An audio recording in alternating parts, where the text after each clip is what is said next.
So it's that time of the week again, and we are back for our championship score predictions. Let's go.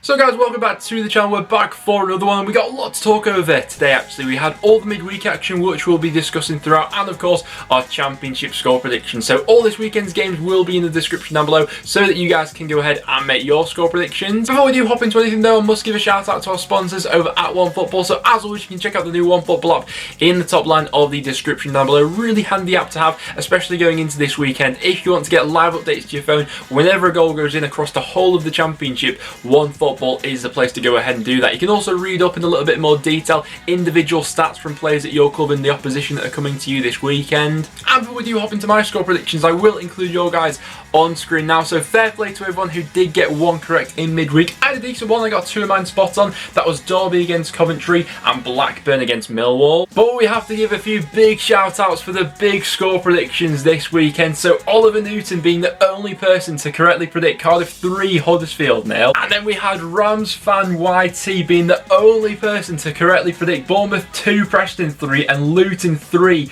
Norwich 1. So a massive shout out goes to you there. To the side of me, that's what it means for the main prediction league. It is still Juventus FC who is leading the way. Absolutely down to 4th in the table, but still very competitive. And then for League One, here are the names who are closest to getting into that main prediction league. So at the moment, we've got Jacob Newman there, who's on 96 points. So if you do go to enjoy, make sure to leave a like, subscribe. If you are new around here, it is massively appreciated with everything that we got going on at the moment. We're trying to push our way towards 30k. But without any further ado, let's get into these games. And so starting out with tonight's game, that sees Barnsley going up against Bournemouth. Now you'll need to get your score predictions in quite swiftly for this one because it's a 5:30 kickoff, which is a little bit strange for the championship. But nevertheless, two sides who are in a fairly similar vein of form at the moment. Both teams winning 3 of their last 5. Barnsley did win in midweek 2-1 away at Birmingham. Callum Styles in the later stages of that game wrapping it up. It was a lovely finish from outside the box. And they're going up against this Bournemouth side who did look a little bit shaky at the back in midweek. I think it's fair to say it was a 3-2 loss at home to Preston, where it was a bit of a bonkers game. Obviously, myself as a Preston fan, Preston did really well on counter-attacks and in transition. So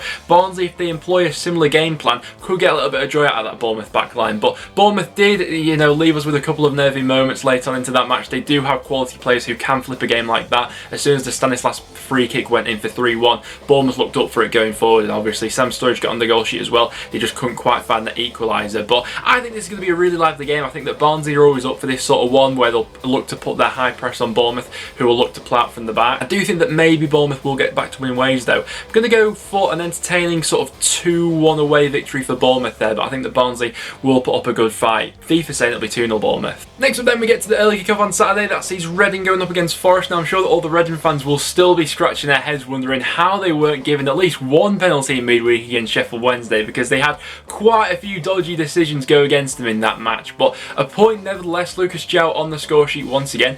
This one up against Forest could be a bit of a tricky match because Forest have been getting better in terms of performances, albeit their results so far this season haven't quite reflected that. If we think back to last season and how many points Forest picked up from like a 1-0 win or something like that, seemingly what the difference is for them at the moment is like a fit and firing Lewis Robin. You think of how many matches he'd won for them last season, but defensively they have improved. I think that getting Joe Worrell back in the side is massive for them, and I think that him and Scott McKenna could form a decent partnership for themselves going forward this season. Like I say, it's just a question about scoring goals because defensively they've actually been pretty tight recently. The difference in this game could be Reading's clinical ability. I think that I'm just swaying towards them in this one. I'm going to go 2-0 to the home side, whereas FIFA saying it'll be 1-0 Reading. And next up we have a potential cracker this weekend being played out between Brentford and Blackburn. Now with the way that each side's playing at the moment, the amount of goals that both teams are scoring, it's Ivan Toney facing off against Adam Armstrong. There should be fireworks in this game, and it probably will be typical of the championship for this to finish 0-0, wouldn't it? But saying that, both strikers were on form in midweek. Ivan Toney bagged a penalty against Rotherham, and interestingly enough from Brentford's point of view from that game, we got to see both Ivan Toney and Marcus Forss starting in the same lineup. We asked the question of Thomas Frank, could he figure a way out of getting those two both in there, and those two with Mbeumo chipping in from the right hand side as well. That's quite exciting for Brentford. Blackburn on the other hand really good in midweek against Millwall. We asked the question, could Blackburn win more of those sort of tight games throughout the season? It was a good win for them in midweek. The Harvey Elliott goal was just pure class, wasn't it? Adam Armstrong got the assist for that one, but Wonderful bit of build-up, and then his left foot's absolutely magic, and then obviously Adam Armstrong wrapped up the game later on. Listen, I do imagine there would be goals scored in this one. I think it's going to be quite an end-to-end game.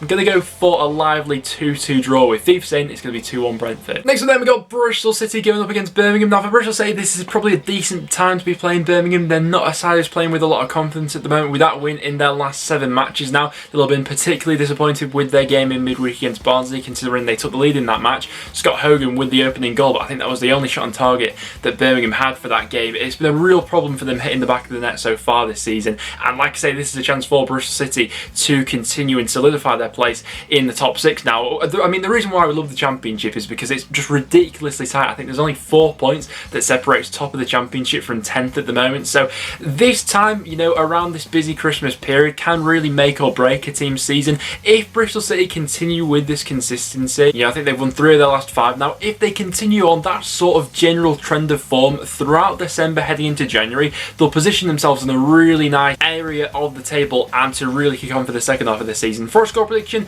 I'm going to go for the home side. I'm going to go 1-0 Bristol City, whereas FIFA's going to go the opposite to that, go 1-0 Birmingham. Next up then, we got a big game at the bottom of the Championship as Coventry face off against Rotherham. Now for Coventry, it was a massive point in midweek against Derby. Gustavo Hamer with the last minute equaliser. It was a lovely finish from outside the box, and dare I say it, Hamer has shades of sort of like a Ruben Neves type about him, doesn't he? Just the way he operates on the football pitch. He's an absolute joy to watch, and he's going to be absolutely crucial to Coventry for games to come. I think all of his goals so far this season coming from outside the box. But an interesting game nonetheless. Only 1 point separates these two sides in the table. It is Coventry who currently find themselves on the better run of form. They're unbeaten now for their last 4 matches. And before that run, we did call it for Coventry, to be fair. You know, games they had against the likes of Forest and Watford, I thought they got really unlucky to lose both of those. And they managed to turn things around. They've been a lot more solid at the back, conceding far fewer goals than they were previously. And Rotherham themselves aren't on the best run of form at the moment. It was a tough game for them in midweek against Brentford. They had a red card in that one, so Miller's going to be suspended. Rotherham, they have lost their last 4 away matches as well, which is worth considering. I think Coventry may just sneak this one. I'm going to go 2-1 to the home side, whereas FIFA saying 2-0 Coventry. Should be a good game. Next up then, we got Huddersfield going up against QPR. 2 interestingly matched sides. Both play quite a similar brand of football. It's 16th against 17th. There's only 1 point separating them in the league at the moment. Defence has been a bit of a problem for each side. QPR have conceded 2 goals in each of their last 3 matches, and Huddersfield conceded 5 now in their last 2, haven't they? It was a bit of a disaster in midweek against Cardiff, and I feel like these two sides, more than anyone, defensive mistakes stick out in my mind so far this season in terms of like trying to play the ball out from the back. I mean, Sarr had a bit of a nightmare in midweek against Cardiff with one of the goals they conceded. Kiefer Moore was right on form for that one. But QPR in a similar vein have been guilty at times, you know, trying to play out from the back and making a silly mistake. It's a bit of a double-edged sword when you approach things like that. But for that sort of reason, the amount of goals that both sides are conceding at the moment, I feel like it could be quite an interesting game. I'm going to go for a draw in this one. I'm going to go for a 1-1. FIFA's going to go 1-0 QPR. That could be a big game if either side picks up 3 points to springboard their season. Next up then, we got Millwall going up against Derby. Now for Derby midweek, it was an absolute sucker punch, that late goal for Coventry when they thought they'd done enough to win the match. Actually, Derby's 5th 1-1 draw of the season so far.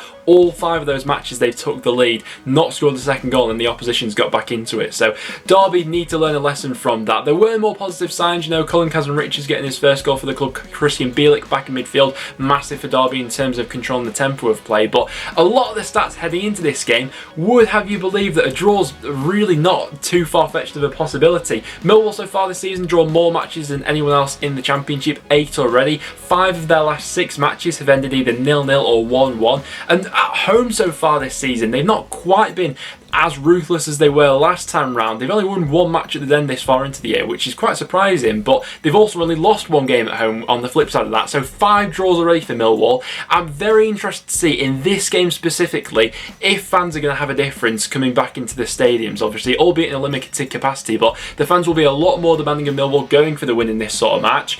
But I could see it heading towards another draw. I'm going to say this one ends 1-1, with FIFA saying Derby will pick up a big 3 points, beating them by 1-0. Next up up, we then got Norwich going up against Sheffield Wednesday. Now, the big news coming into this weekend is Teemu Pukki is back and ready, which is absolutely massive news. Don't get me wrong, it's still quite a depleted squad that Norwich have got at the moment, but having Buendia and Pukki on the pitch, that gives any championship sides fear, you know, with the link-up play that they have between themselves. So that's absolutely massive news coming into this one.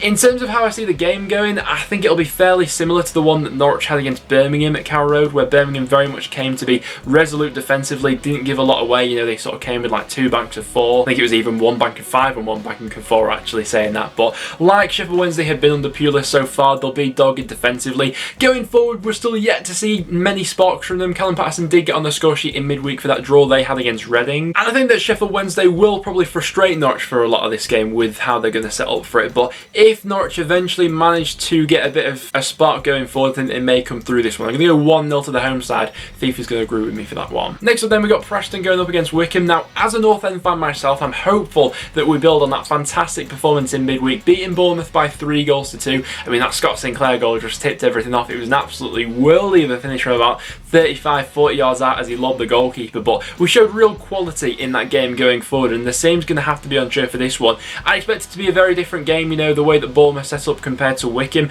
One of the real only negatives from that game we had against Bournemouth was the injury to Patrick Bauer. He's actually going to be out now for the whole season, and he is, you know, our sort of big dominant presence at the back, you know, 6'4" centre half. With the way that Wycombe like to go forward, the threats that they'll pose coming into our box from set pieces and long balls and things like that, Patrick Bauer's going to be a real miss for this sort of match. So I'd expect Paul Huntington to be the man to come back into that defence. But nevertheless, it'll be a game where Preston could end up being frustrated. We've all seen our record at Deepdale so far this season hasn't been great.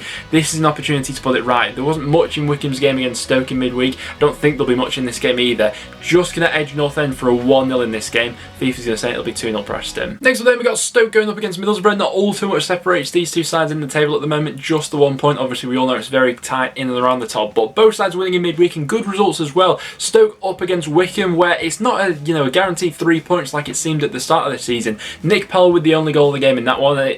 His celebration did make me laugh a little bit, sort of cupping his ears to the Wycombe fans. You know, we get fans back in stadiums, and that's the first celebration that we really see. But nevertheless, it did make me chuckle a little bit. This game against Middlesbrough, though, will be a tough one. They themselves got a good victory in midweek. They've been a little bit more erratic recently, Middlesbrough, with some of their results. From their last 4, it's 2 wins, 2 losses than they were at the start of the season. But Duncan Watmore with a brace in that game. At the time, I really wasn't sold on that signing, but Neil Warnock had the perfect sort of man manager to get the best out of these sorts of players. Obviously, his time at Sunderland was ridden with injuries, but if they can keep him fit, maybe they've got a real player on their hands now. It's an interesting matchup, like I say. I wouldn't be at all surprised to see it ending as a draw. Fifa's back in Middlesbrough for a 2-0, so I'll just edge Stoke for this one. I'll go 2-1 to the home side. Next up then, we've got Swansea going up against Luton. If Luton actually win this match, they'll only be 1 point behind Swansea in the league. It's so interesting in the Championship at the moment. With the amount of games we got, you know, it's every Saturday midweek at the moment. The narrative over a club season can change in the blink of a week or two, but Swansea not at their best in midweek. They lost 2-1 against Middlesbrough. Once again, goals have been a bit of an issue for this Swansea side so far this season. That's now their 6th game running when they fail to score more than 1 goal. You know, if AU has a bit of an off day, I don't know really where they turn to. Danda did, you know, take his goal quite nicely, but it's quite few and far between the Swansea goals, apart from AU, who's chipped in with quite a few so far this season. Luton, on the flip side, really impressed with their performance in midweek. Really good against Norwich, 3-1 in the end. I think that fans really made a difference to that match, so it'll be interesting to see how that affects the teams, obviously, who do have fans coming back in compared to those who don't at the moment. But Swansea in this game, you feel like they would want to bounce back from that defeat. At home so far this season, they have been fairly strong. They've only lost once at Liberty this far into the season. I'm going to back them to just about bounce back. I'm going to go 1-0 Swansea, because at the moment you don't really see the Swansea side scoring all too many goals, but I think they may just edge through this one. Fifa's going to agree with me. It'll be an interesting game nonetheless. Luton, you can't really write out from any game this season at the moment, can you, with the way they're playing? And as our final match of the weekend, we got Watford going up against Cardiff. Now, speaking about a club's narrative changing over the course of a couple of matches, Cardiff have been a prime example of that. They've won their last 2 matches, you know, with an aggregate score of 7-0. Kiefer Moore very much the informed man for them at the moment, and that makes this game at Vicarage Road all the more interesting. But Watford at this point in time, third in the Championship. One pattern that we've picked up on so far this season is that Watford drawing their away matches, winning their home matches. At home so far this season, 6 wins and 1 draw from 7 matches. In their last 3 games at home, they've scored 10 goals, so are hitting the back of the net a lot more in these home matches. And considering that fans will be back in for this game as well, that adds a little bit of an element to it as well. Neil Harris seemed to turn the corner just when it mattered most for this Cardiff squad, because he was becoming under increasing pressure. But away at Vicarage Road, I don't think a lot of teams will get many points here this season. We could see an upset with the way Cardiff are playing at the moment, but I think that Watford's home form may come strong in this one once again. It was a draw, goalless draw for them in midweek, but I am going to back them to bounce back in this one. I'm going to go 2-0 to the home side, with FIFA saying it'll be a 1-1 draw. But guys, there we have it there on my Championship score predictions for what I see happening in this weekend's game. So as always, do get your thoughts in the comments down below. I'm interested to see who you guys are backing for this weekend. Get yourself onto that prediction league, it's loads of fun. And if you did go on to enjoy, please do leave a like on today's video and make sure to subscribe for a bit of regular Championship content as well. But apart from that, thanks for tuning in guys, and I'll see you all in the next one.